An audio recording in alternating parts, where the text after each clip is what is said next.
আমাদের প্রিয় রূপা মামনি আজ বিদ্যার দেবী সরস্বতী পুজোর উপলক্ষে নিজ মাতাকে বিদ্যার দেবী রূপে পুজো করার জন্য একটি গামলায় করে জল এনে চরণ ধৌত করে পূজা করবে এখন আমাদের প্রিয় রূপা মামনি।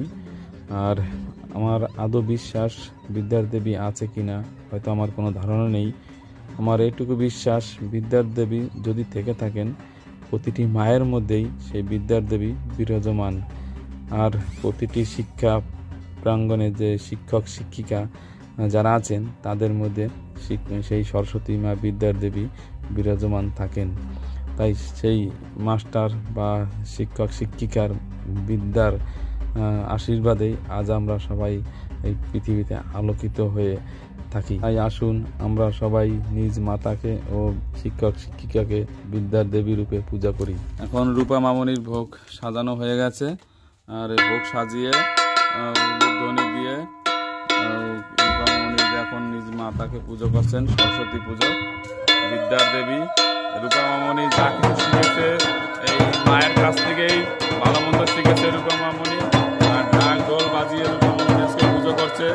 এই দেখো রূপা মামনি, তোমরা সবাই আশীর্বাদ করবে রূপা মামনি যেন ভালো বিদ্যান হতে পারে, এরকম ঘরে ঘরে যেন নিজ মাতাকে সরস্বতী রূপে পূজা করতে পারে।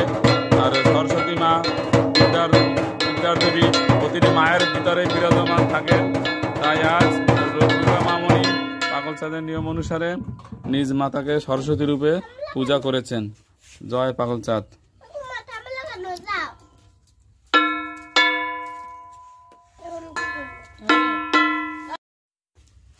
পুজো হয়ে গেছে, এবার রূপা মামনি প্রসাদ খাইয়ে দিচ্ছেন নিজ মাতাকে। আর রূপার মাও সেই প্রসাদ খাইয়ে দিচ্ছে রূপা মামনিকে।